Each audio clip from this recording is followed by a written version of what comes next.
Good morning students. इस video के माध्यम से हम लोग फ्रेज क्या होता है, सेंटेंस क्या होता है, क्लास क्या होता है, इसको शार्ट में संक्षिप्त में परिचय प्राप्त करेंगे।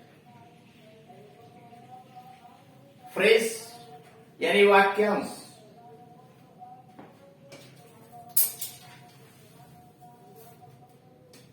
यह शब्दों का समूह होता है जिसका कुछ भाव होता है लेकिन पूरा अर्थ व्यक्त नहीं करता। यानी शब्दों का वह समूह जिसका कुछ अर्थ तो है लेकिन पूरा अर्थ नहीं है, कंप्लीट सेंस नहीं देता है। और दूसरी विशेषता है कि इसमें हम सब्जेक्ट और प्रेडिकेट नहीं छांट सकते, यानी इसमें वर्ब होता ही नहीं, तो उसे कहते हैं फ्रेज। जैसे इन द मॉर्निंग, सवेरे। A little boy sitting in the corner, कोने में बैठा हुआ एक छोटा लड़का।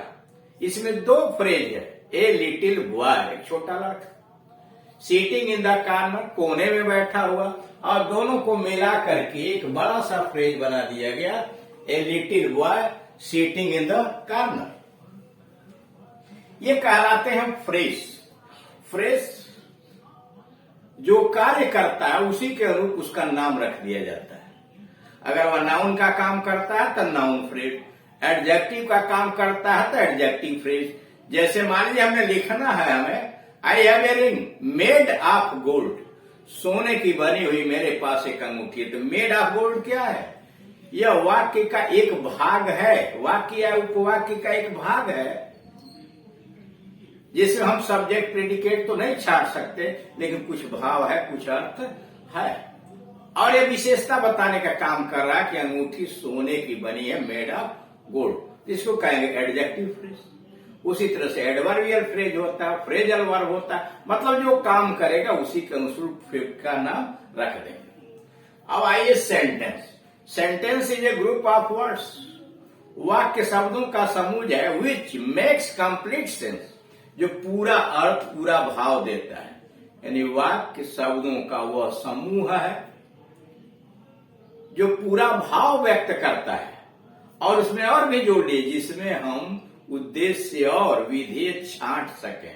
यानी इसमें सब्जेक्ट प्रेडिकेट होता है। वाक्य बनने के लिए कम से कम इतनी बातें आवश्यक हैं, उसमें सब्जेक्ट और प्रेडिकेट यानी कर्ता और क्रिया होना आवश्यक है। यानी बगैर वर्ब का कोई सब्जेक्ट नहीं बन सकता।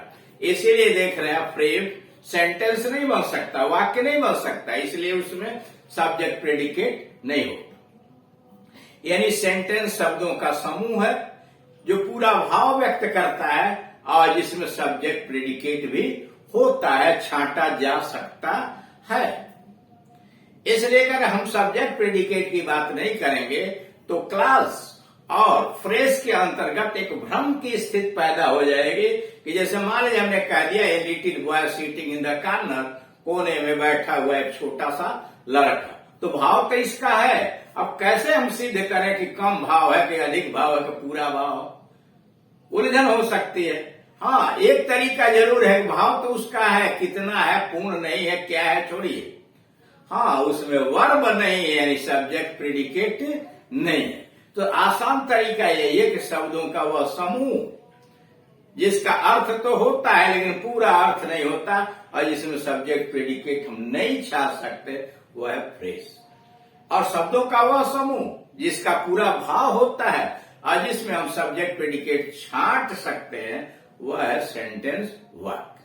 अब आइए क्लास पर। क्लास क्या है? क्लास शब्दों का समूह है जो किसी वाक्य के भाग का निर्माण करता है और इसका अपना सब्जेक्ट और प्रेडिकेट होता है।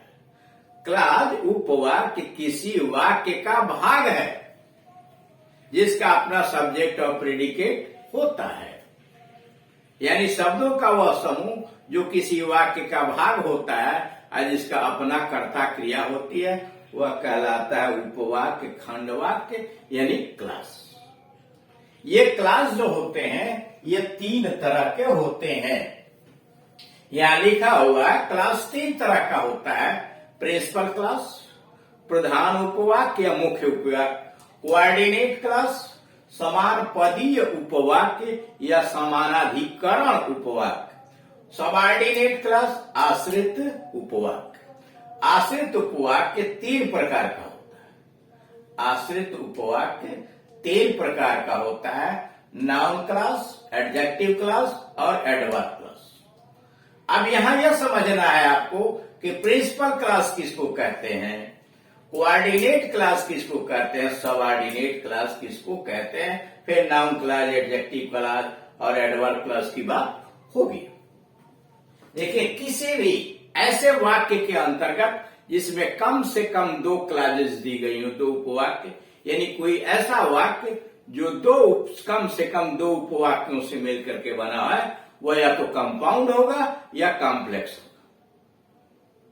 प्रिंसिपल का मतलब होता मुख्य, मुखिया।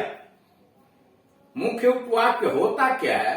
मुख्य उपवाक्य वह उपवाक्य होता है जो अपना अर्थ, अपना भाव स्वयं प्रकट कर देता है। उसे अपने अर्थ के लिए किसी दूसरे उपवाक्य पर निर्भर रहने की आवश्यकता नहीं पड़ती है और इसके पहले कोई कैरेक्टर भी नहीं होता। फिर समझिए, मुख्य उपवाक्य उस उपवाक्य को कहते हैं जो अपना अर्थ खुद पूरा करता है। इसे किसी दूसरे पर अर्थ के लिए निर्भर नहीं रहना पड़ता है और तीसरी विशेषता, इसके पहले कोई कंजंक्शन यानी कैरेक्टर नहीं आता। जैसे इस वाक्य में देखिए, he wanted to earn money, he went to America, ये दोनों सेंटेंस सिंपल है। जिस वाक्य में एक ही मुख्य क्रिया आई हुई हो उस सेंटेंस को कहते हैं सिंपल। यानी बनावट के आधार पर वाक्य 3 तरह के होते हैं, सिंपल, कंपाउंड और कॉम्प्लेक्स। सिंपल सेंटेंस उसको कहते हैं जिसमें एक ही मुख्य क्रिया आई हुई हो। जैसे he wanted to earn money, वह रुपया कमाना चाहता था। ही वेंट टू अमेरिका, वो अमेरिका चला गया। अब इन दोनों वाक्यों को जोड़ा गया है, he wanted to earn money, वह रुपया कमाने चला गया। तो यह एक उपवाक्य हो गया। सो ही वेंट टू अमेरिका दूसरा भाग हुआ, यह दूसरा उपवाक्य हुआ, इसलिए वह अमेरिका चला गया। अब इसमें he wanted to earn money के पहले कोई कनेक्टर नहीं है, कोई कंजंक्शन नहीं है और ये अपना अर्थ भी खुद पूरा कर लेता है। He wanted to earn money, full stop लगा दीजिए, वो रुपया कमाना चाहता था, जैसे यहाँ आया हुआ है, देख रहे हैं ना। तो यह कहलाएगा प्रिंसिपल क्लॉज। यह अपना अर्थ स्वयं पूरा करता है, इसलिए प्रिंसिपल क्लॉज कहलाएगा। जरा इसको देखिए, सो ही वेंट टू अमेरिका, इसलिए वो अमेरिका चला गया, यह भी अपना अर्थ पूरा करता है, लेकिन इसके पहले यह कनेक्टर आया, कोऑर्डिनेटिंग कंजंक्शन आया है और इसके माध्यम से यह दूसरे उपवाक्य से जुड़ा हुआ है। यानी वह उपवाक्य जो वाक्य में अपना अर्थ तो पूरा करता है, लेकिन किसी कंजंक्शन के माध्यम से दूसरे उपवाक्य से या कहिए प्रिंसिपल क्लॉज से जुड़ा हुआ रहता है, वह कहलाता है समान पदीय उपवाक्य, कोऑर्डिनेट क्लॉज। यानी आपने यह देखा कि वह उपवाक्य जो अपना अर्थ स्वयं पूरा कर लेता है, अपना अर्थ पूरा करने के लिए उसे किसी दूसरे उपवाक्य पर निर्भर नहीं रहना पड़ता है, वह है प्रिंसिपल क्लॉज। और तीसरी विशेषता है कि इसके पहले कोई कनेक्टर नहीं आता, कोई कंजंक्शन एंड सो बिकॉज़ इत्यादि कुछ नहीं आता। कोऑर्डिनेट क्लॉज उसको कहते हैं कि जो वाक्य में अपना अर्थ तो पूरा करता है, लेकिन किसी कनेक्टर के माध्यम से, कंजंक्शन के माध्यम से दूसरे उपवाक्य से जुड़ा रहता है। अब आइए, सबऑर्डिनेट क्लॉज किसको कहते हैं? यह वह उपवाक्य होता है जो अपना अर्थ स्वयं पूरा नहीं करता। यह वह उपवाक्य है जो अपना अर्थ स्वयं पूरा नहीं करता, अपने अर्थ को पूरा करने के लिए किसी दूसरे उपवाक्य के ऊपर निर्भर रहता है, इसीलिए इसका नाम पड़ जाता है आश्रित उपवाक्य। यानी यह वह उपवाक्य जो अपने अर्थ को पूरा करने के लिए किसी और उपवाक्य पर निर्भर होता है, वह आश्रित उपवाक्य। यह आश्रित उपवाक्य 3 तरह के होते हैं, नाउन क्लॉज, एडजेक्टिव क्लॉज और एडवर्ब क्लॉज। अब है क्या? कोऑर्डिनेट क्लॉज कोऑर्डिनेटिंग कंजंक्शन से जुड़ा रहता है और सबऑर्डिनेट का क्लास सबऑर्डिनेटिंग कंजंक्शन से जुड़े रहते हैं। अब यहां देखिए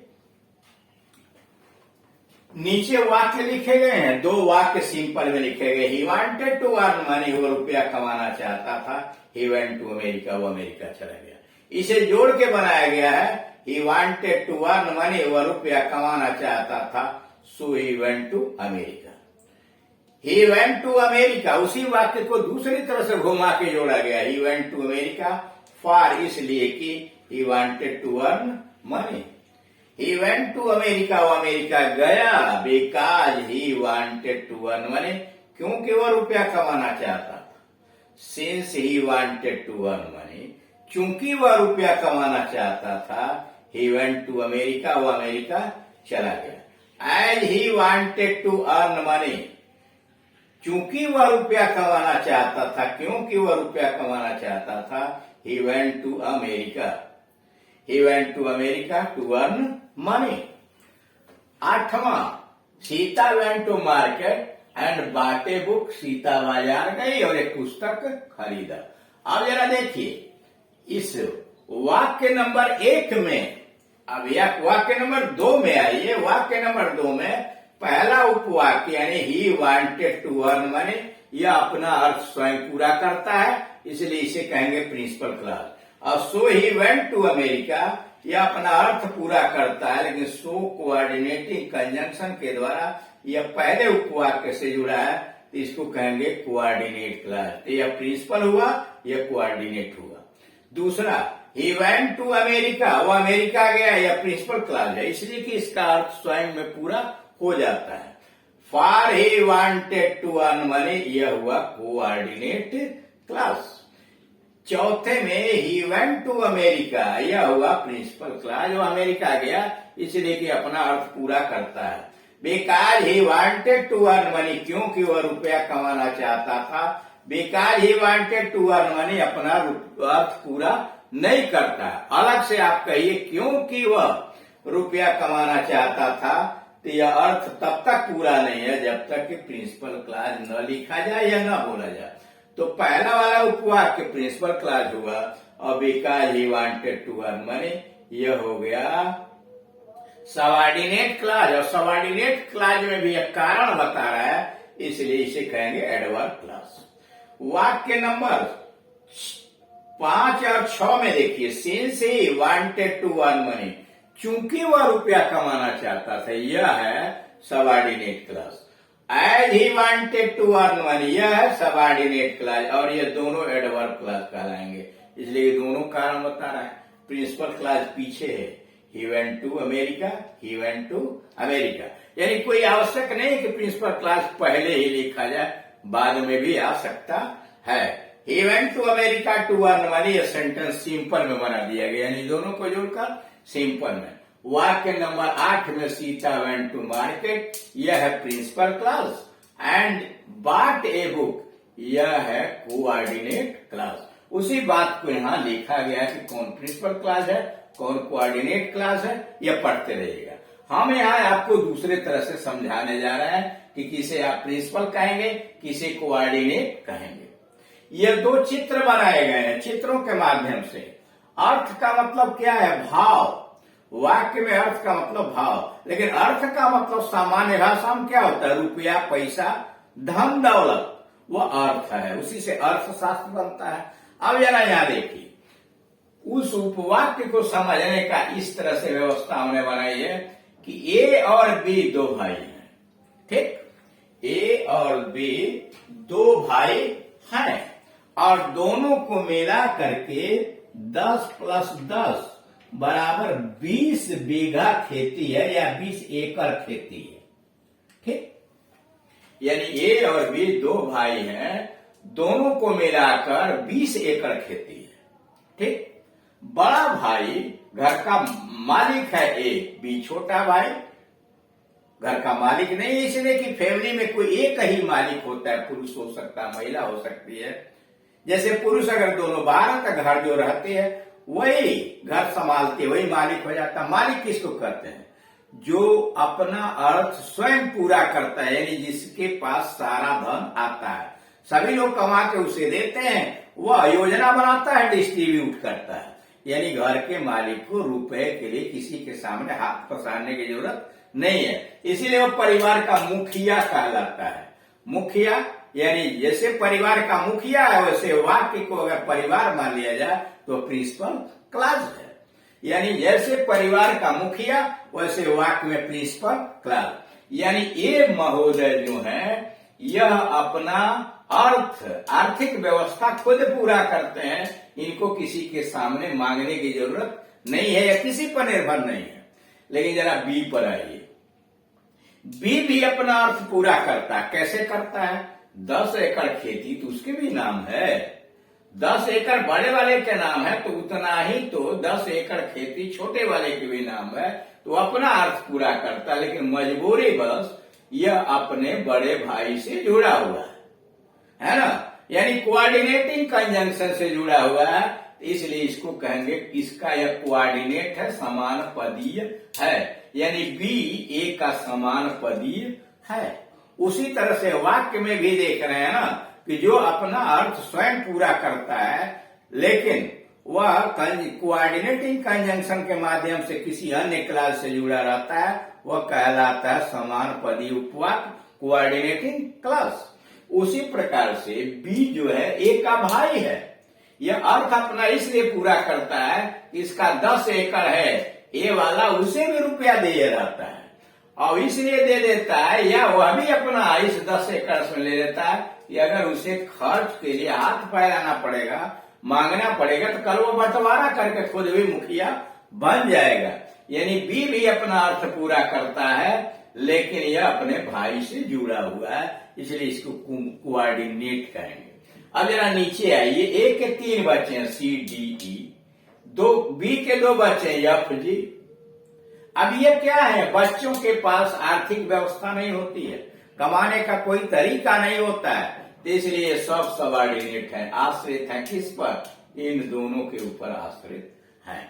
अब मान लीजिए सी इसमें सबसे बड़ा है, तो डी उससे भी मांग सकता है, ई उससे भी मांग सकता है, एफ भी मांग सकता है, जी भी मांग सकता है। समझ रहे आपस में ये छोटे बड़े, लेकिन है तो ये सब सबऑर्डिनेट क्लॉज, आश्रित उपवाक्य है। अगर सी मान लीजिए 20 रुपया ए से मांग कर रखा है, तो डी वाला मांगेगा तो 2 रुपया उसे भी देगा, लेकिन यह मांग कर रखा हुआ ना, यानी इसमें C D E F G जो बच्चे हैं वो अपना अर्थ पूरा नहीं करते, इसलिए इनको आश्रित सदस्य कहते हैं, परिवार के आश्रित सदस्य।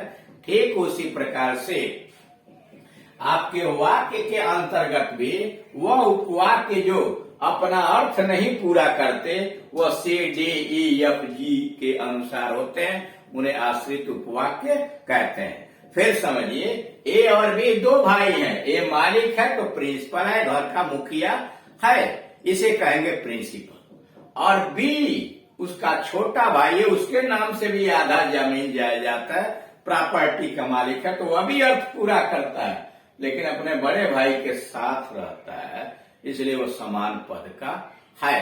अब नीचे देखिए, ये सभी जो 5 लोग हैं उनके बच्चे जो हैं ये आश्रित हैं उन लोगों के ऊपर, लेकिन आपस में तो ये सब समान पदीय हैं, यानी C D E F G ये समान पदीय बच्चे हैं, इनका पद समान है, भले आश्रित है लेकिन आश्रित भी समान रूप से है। तो उसी प्रकार से क्लास भी है जो अपना अर्थ स्वयं पूरा कर लेता है, जिसके पहले कोई कैरेक्टर नहीं आया होता है, दूसरे पर निर्भर नहीं रहना पड़ता, वो प्रिंसिपल क्लास जो अपना अर्थ खुद पूरा कर लेता है, लेकिन कोऑर्डिनेटिंग कंजंक्शन से किसी अन्य क्लास से जुड़ा रहता है, वो है कोऑर्डिनेट क्लास। और जो अपना अर्थ खुद नहीं पूरा करता, अपने अर्थ को पूरा करने के लिए किसी अन्य उपवाक्य पर निर्भर रहता है, वह कहलाता है सबऑर्डिनेट क्लास।